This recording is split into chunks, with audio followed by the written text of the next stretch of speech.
Amazing, amazing speech right there with a keen focus on children. This morning, I'm joined by Ceasar and Connie Asiyo, who are here to tell us the story of their beautiful son. I'm just going to show you his picture real quick. Right, there it is. Hi, good morning. Good morning, How Kobi. are you? Very well. All right, so here we go. Let me put it back where it's supposed to be. That was, there's Warren. Okay, there's a picture of Warren. Fantastic, beautiful, beautiful young man. Very handsome indeed. Let's tell the story of Warren. I'm going to start with you, Ceasar. Tell us a little bit about your family and your son. Well, actually, I'd like Connie to start. Yeah. Okay. Warren was a very healthy boy. He was our second child. The first one is Ricky, then it was Warren, then Tao. He was 14 years old. He was on a ropes program. They went to climb Mount Kenya. But upon the mountain, he succumbed to altitude sickness. And he didn't make it, so we were not able to see him. But prior to that, he was very well. We didn't know anything about altitude sickness before that, but since then we've been doing a lot of research and we found out so much about the mountain altitude sickness and indoor and outdoor safety. And yeah. Okay, so he went on a trip. Yes, he went on a trip with the church. Okay, Yeah. tell me a little bit. Maybe you can take this on, Yes. Dad. Yeah. The trip with the church was to do with the ropes, the rites of passage. So it's a whole year program. And at the end of that year, the children do something special to mark their transition from childhood to young adulthood. For Warren's group, it was climbing Mount Kenya. So they went on a 4-day trip to Mount Kenya, and the fathers of the boys and some girls were to join them on the last day. Okay. So we went on December 4th. We were driving up to Mount Kenya to join our children at Old Moses Camp.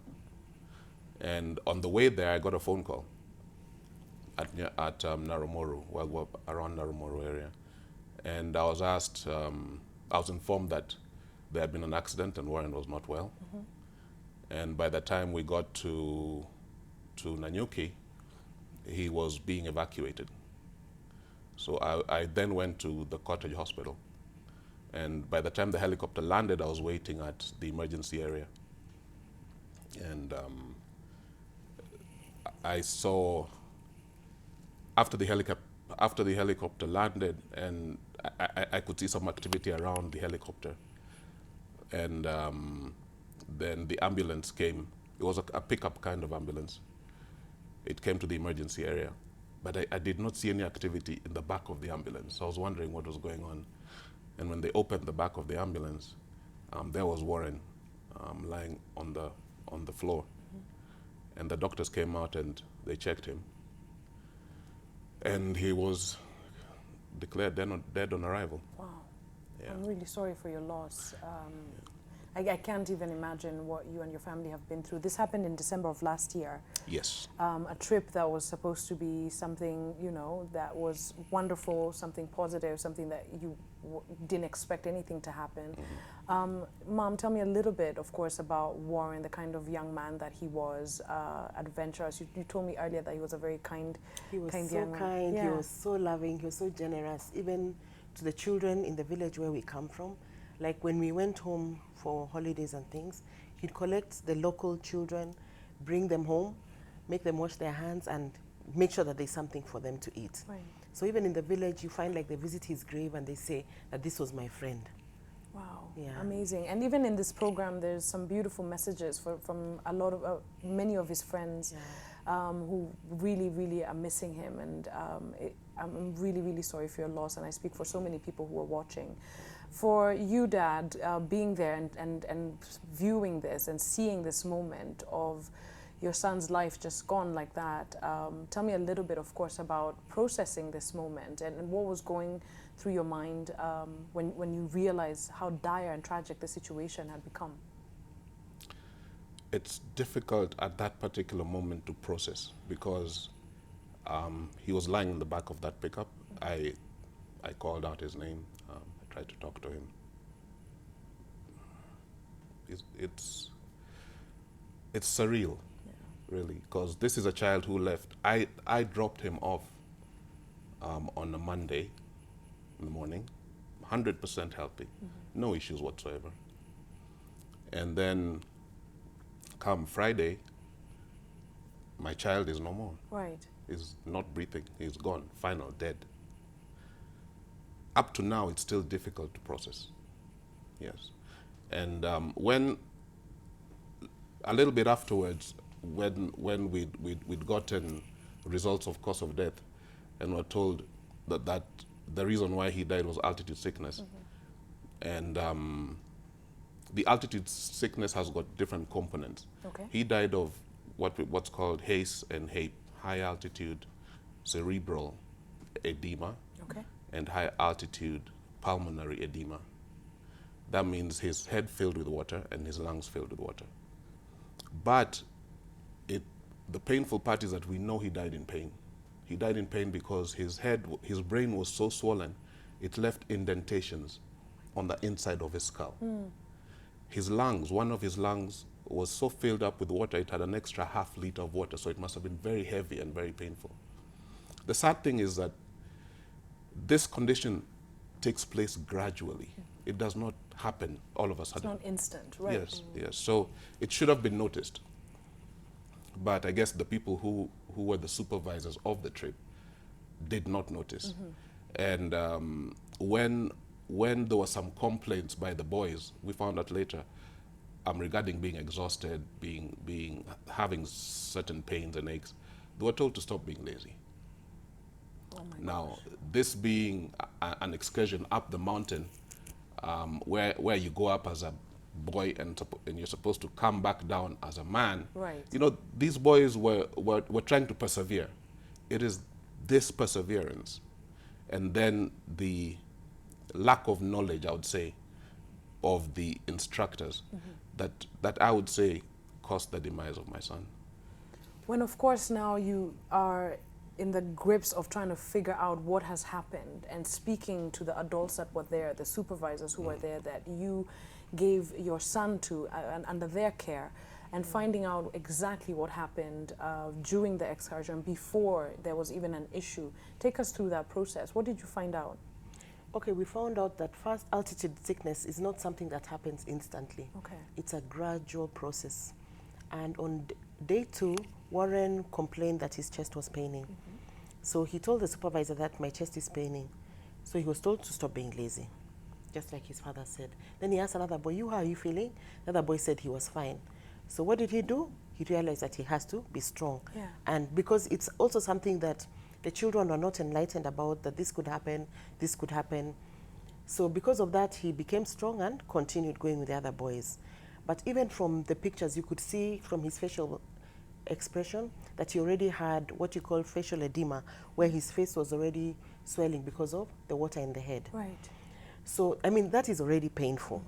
If you can think of the amount of headache he had, Right. if you can quantify a headache, you know, or if you can quantify the pain that he had in his He's chest. 14 years old. You 14 can years imagine. old, Yes. And you see, they're pushing to go to the top of the mountain and to come back so that now they can be proven to be men. Right. So, of course, who wants to be left behind? Nobody. So what Exactly. did he do? He pushed. And what were the results? Exactly. So from the point of this is an emergency, we need to get somebody. It took a number of hours before there was any kind of communication to you, before there was any help at that point in the mountain. Take us through this, Dad. What happened? Warren collapsed at 7:30 in the morning. And he had to be resuscitated at that point. Okay. After resuscitation, they needed to bring him down. He collapsed at Shipton's camp. They needed to bring him down the mountain because there was no signal to call for emergency help. So they put him on a stretcher and carried him down as they kept resuscitating him, because he kept going and then they'd bring him back, kept going. But this took 4 hours. 4 hours. 4 hours before they could get signal to call for a rescue helicopter. It then took 10 minutes for the helicopter to leave Nanyuki airstrip and get to rescue Warren, and then 15 minutes to bring him to the cottage hospital.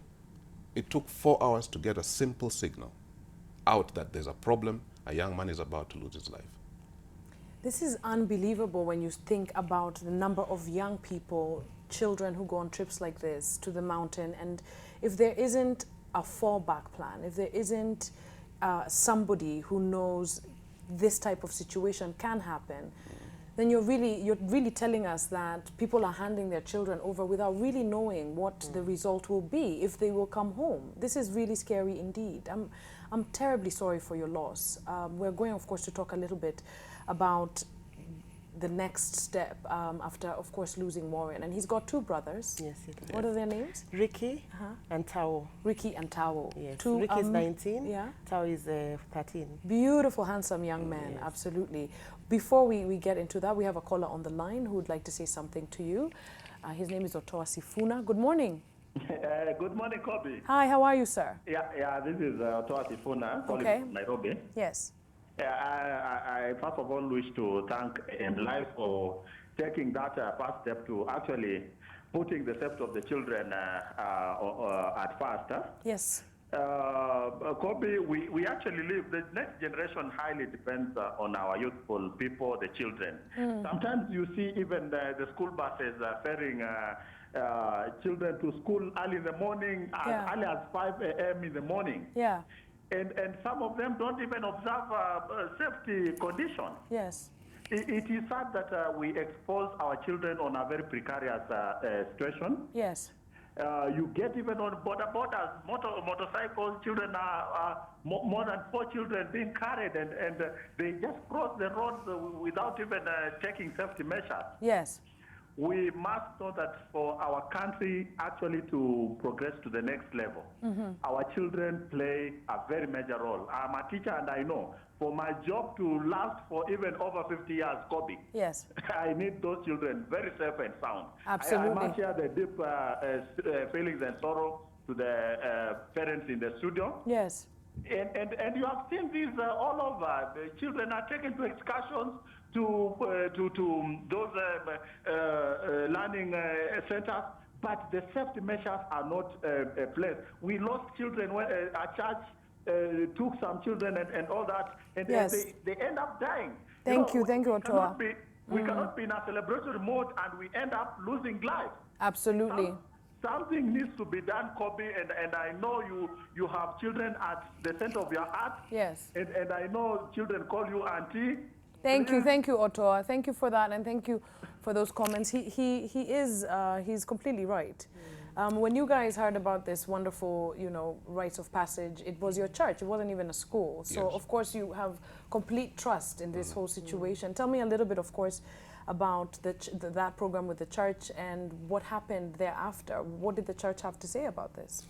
The program with the church means well, Yes. because there is a gap right now in how to help our children move from childhood to young adulthood and make them understand that they're taking up new responsibilities. Where it all went wrong is the management, the preparation and the management of the outdoor excursion. The program in our church lasts 2 years, and there's a lot of good information that's put into the children, but also to the parents. Yes. We also go through a learning experience. We're called in, we're talked to about how to handle teenagers and what their concerns are and that kind of thing. But now at the end, at the climax event, Where it really mattered. where it truly mattered, it just simply went badly wrong. For poor preparation, staff who just did not know what to do. They had no idea. Both staff from the church Yeah. and staff from the Excursion. Yes, the Yeah. excursion. They just did not know what to do when things went wrong. And we lack standard operating procedures in this country for when things go wrong. Right. Usually things will go right. Right. But what happens when something goes wrong and people just stand around? They do not know what to do. And you, Mom, when you're, of course, going through this, and this is still very traumatic, but when your child has passed away, what can anybody tell you? What do they even say to you? And how are you even supposed to process some of these words? Tell me.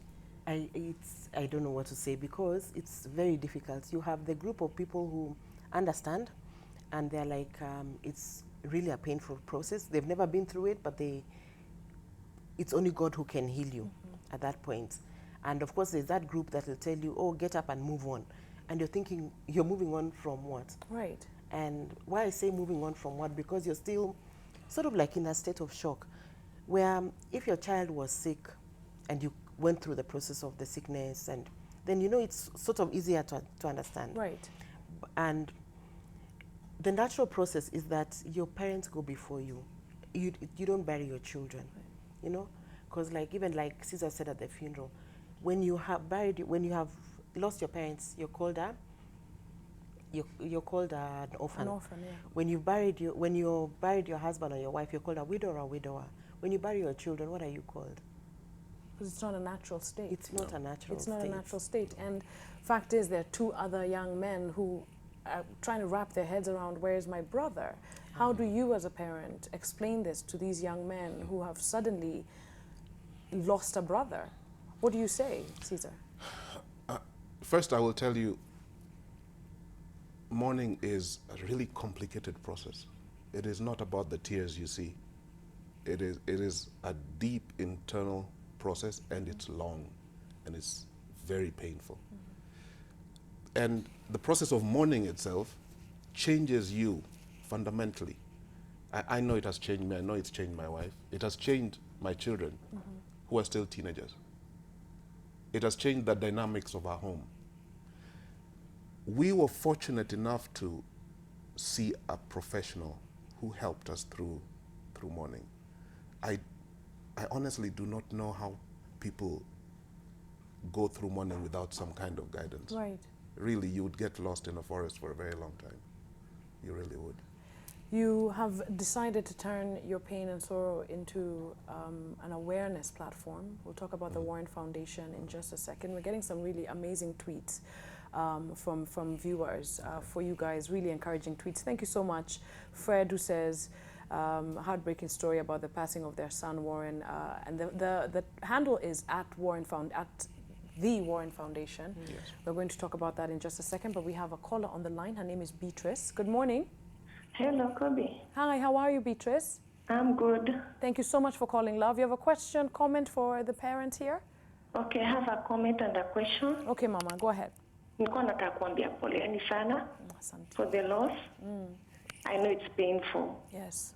but wajipe tu nguvu venye wanajipea sahi. Thank you, Beatrice, for that. Okay, another question is, Yes.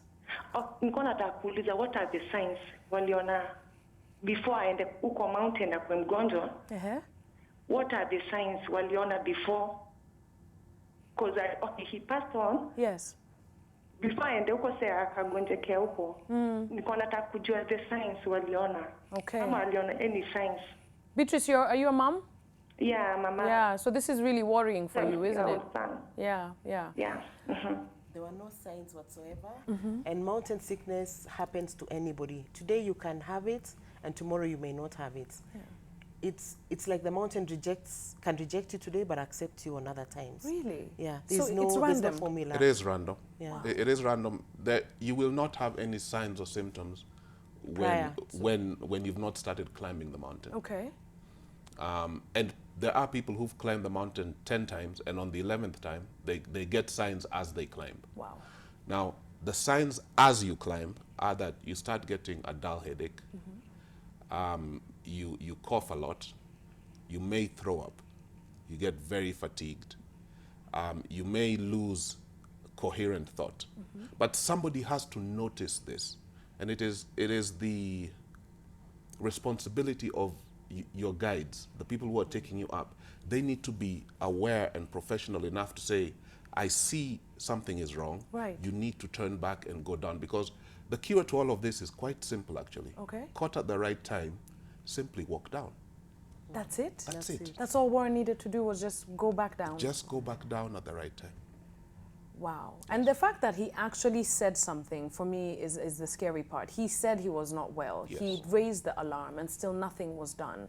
When, of course, you have investigated, you've laid your son to rest, the church has done their investigation and given you the findings, you go home, it's sad. What happens next? What do you decide to do? Because you can't just mourn this and not and make noise about this, which is why you created the foundation. Tell me a little bit about this process, Ceasar.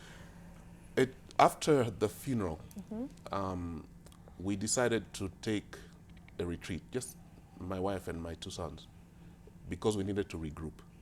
So I think 3 or 4 days after, we went out on a retreat. Okay. And we deliberately discussed Warren and what next. And we decided we needed to start a foundation to keep Warren's memory alive. Yeah. But also, because of the circumstances he died, he did not have to die. Yeah. And our problem at that point was, is this happening to other children, other people? Because adults also die up that mountain, or any other mountain for that matter. Yes. So we figured, let's do something about outdoor safety. And that's how the Warren Foundation started.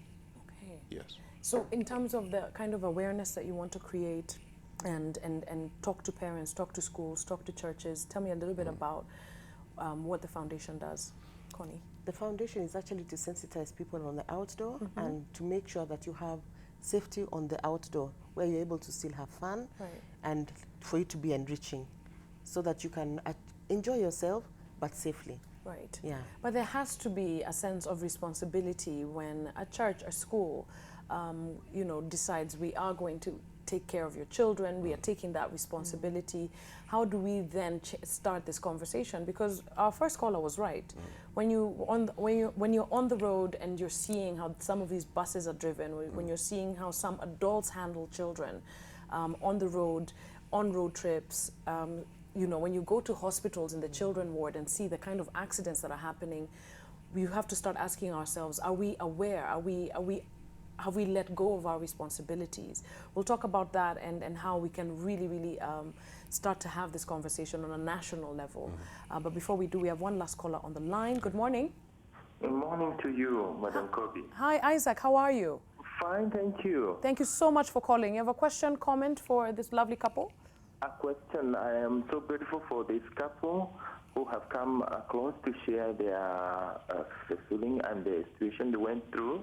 Thank you, yes. But more so, what they have learned about that incident, which is a concern. I also had a daughter who participated in an event to climb a mountain. Yes. 3 weeks ago, the other days. And when she came down, she has been swollen the part of her neck. Okay.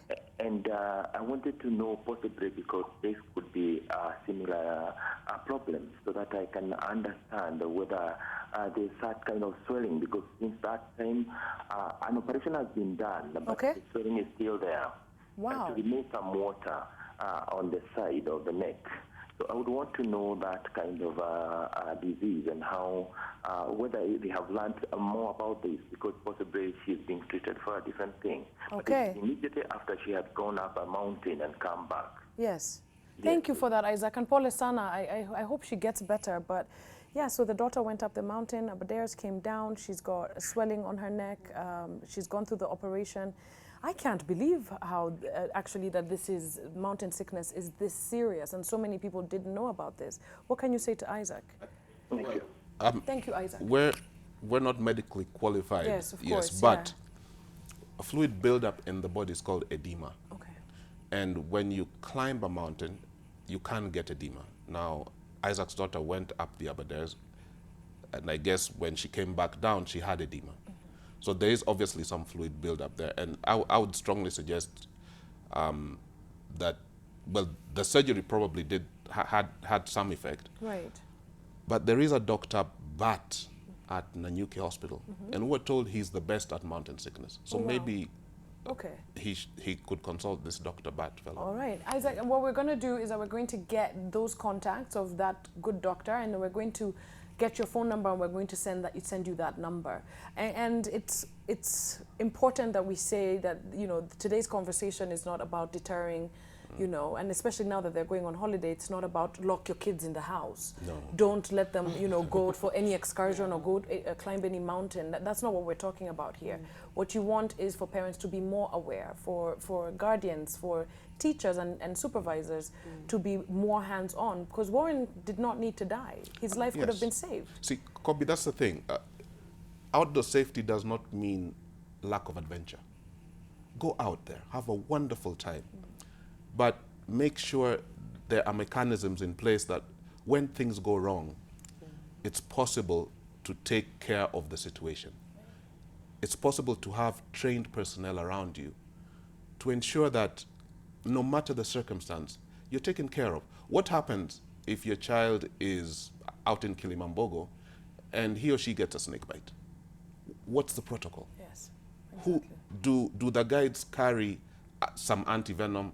Do they have phone numbers of helicopters that can come out and get you? Have you even ensured that those children are insured to begin with? Have you asked the parents, or have you given the parents an option? Listen, we are going on an excursion to the beach in Diani, and you need to take insurance in case, just in case, we have a drowning. Do they have the contacts of the nearest hospital? Right. What arrangements do they have? The worst thing is the casual nature with which we take outdoor safety. It is costing lives. Unfortunately, not many of those reports reach the press. But I can tell you, after our son died, there's a lady called Seraphine Joroga, university student, Yes. who died up on Mount Kenya during the presidential award scheme. Wow. It's an event that our president attended. Yes. She I died know, up on that mountain. And after that, there was 3 children have been evacuated from altitude sickness. I read a story in the newspaper about a gentleman, a businessman who went up Mount Longonot and died of altitude sickness. Wow. Another story about a rally driver who died of mountain sickness on Mount Kilimanjaro. There's another story of 2 people who drowned in Mombasa. All of this is preventable. So preventable. There are no, what I'm hearing is that there are no mechanisms or safety procedures in place. Is it, whose responsibility is it? Is it the parents who should ask these questions? Should the institutions who are carrying out this excursion, should they have an already built-in system where I can log on, I can check what the procedures are before my child gets involved in this? Do we have that or don't we? And why? We don't have that, and I think sometimes the government has to take responsibility in a way. Right. One thing that really shocked me about Kina Warren's trip is that one of the mountain rescue rangers, George, said that they didn't know that the boys were on the mountain. There were girls on the mountain, but on the other side, and they had to, he actually had to force 3 of them to be brought down because they were sick. But on the boys' side, they did not know that they were on the mountain. What does that mean? Nobody did any kind of reconnaissance at all. They were not registered They were not to registered. enter. That means they didn't pay the park fees. I mean, my gosh, that's a big problem right there. Exactly. And I think what we are trying to do is to make sure that KWS makes Mount Kenya a safe place and all their parks, because every time you enter any park of theirs, they only talk about animals. The safety of the animals, don't feed the animals, don't drive beyond 50 kph, don't get out of your car. They have all those kind of signs, but they don't have anything for us, a human being, where they, like we are climbing Mount Kenya, how far are we going? What should we expect? There's no signage anywhere. Right. There's nothing to tell you that you're now at 5,000 feet. Watch out for. To ask questions, you know, do you have a headache? How are you feeling? Are you nauseated? Those things should be everywhere. Yes. Because then that will raise an alarm that actually if you are feeling like this, you need to stop and you need to go back. Yes. But that isn't there. It's not there. And you see on the walk, you're walking and there are wild animals all over the place. So a buffalo can run into you or something. Yes. What is going to happen? The only condition they have in the mountain for you to climb is as long as you're 2. You and me can just go. We don't have to, even the way we are dressed, we can go. We don't have to check for anything. No, no one will stop you. And so many people are doing this now. Yes. It's become almost, you know, a thing to do. Yes. It's on people's bucket list. I have to climb Mount Kenya. Yes. But none of these things have been put in place. No. Oh my goodness. This is scary. You see, Kobi, climbing Mount Kenya, I think we should encourage people to climb Mount Kenya. Even I want to climb Mount Kenya. but it can be done safely. It's possible. It is possible. Yes. This is what the Warren Foundation is doing, Yes. creating awareness, partnering up. What would you like in terms of people who are watching, very important people are watching, what would you like them to know? What kind of partners are you looking for, support, volunteers? Tell me a little bit about that as we wind up. Okay, we have so far talked to the Kenya Wildlife Service, who have been very supportive. We've talked to Safaricom, Communications Authority, and we've also had a very good response from the Parliamentary Committee on Environment, Honorable Amina Abdallah. Yes. A wonderful lady. She's looking into putting some laws into place to ensure that the issue of outdoor safety is taken seriously, and there are legal consequences to those who do not take outdoor safety seriously. Great. So those are the people we've talked to so far. Okay. But my direct answer to everybody else is do your research. Okay. You know, if we had read a little bit more about altitude sickness, we would have asked, listen, is there anything, are your guides qualified to take care of a situation if it arises? It turns out the guides were not qualified. They weren't. Yeah. So do a lot more reading, even as the capacity is built within government and other statutory bodies to address the issue of outdoor safety. I just suggest that people do reading. Read a lot. If you're sending your child out somewhere, be it Diani, Mombasa, Kilimambogo, wherever it is, read. What can go wrong? Do your research. Do your ask research. all the questions you must Yes. ask as a parent. Yes. Thank you so much for coming and sharing your story. You have no idea what you've done today. Because of Warren, because of you sharing this story, because of this foundation, you've saved so many people's lives by being here this morning. And we're going to keep making noise about this on your behalf. The handle is at the Warren Foundation. They are online, they are on Facebook, they're everywhere, you guys. We need to interact. We need to create awareness around this issue. If you're a parent, this must be such a huge concern. Ask the right questions, do the right research. And we're so grateful for you coming here and sharing this story, even as you still grieve. Asanteni sana. And say hi to the other two gentlemen. Thank you. Asante for being here. Thank you so much. This show will be repeated on Saturday and it will be online as well. So I want you guys to take that link and share it across. Let's make this topic, let's create awareness around this issue. It's highly, highly important. We don't need to lose any more lives unnecessarily. We don't, absolutely. Right, we asked you a question earlier on the show. There it is. In the movie Home Alone, while eating pizza with the family, Kevin's father throws napkins into the bin. But what else does he throw away? Kevin's plane ticket, and which is why he was left home alone. That's how he ended up home alone, yeah. Emmanuel Morgan, congratulations. Beanie Sioix, congratulations. And Dennis Ketoni, congratulations. And we have a picture of the family from that movie. And if you haven't watched it, do something amazing with your children this weekend. Why don't you catch the film? There it is, Home Alone. And there's Home Alone 1, 2, and I think 3 as well. Yeah, but as adults, let's be aware. Let's be aware, and let's be a little bit more proactive and hands-on when it comes to young children. It's so vital, and it's so important. Thank you so much for joining us, everybody. Let's keep this conversation going. Thank you, Ceasar. Thank you, Connie, for being here. Asanteni sana. Asanteni. All right, thank you, everybody. Have a great day. Thanks.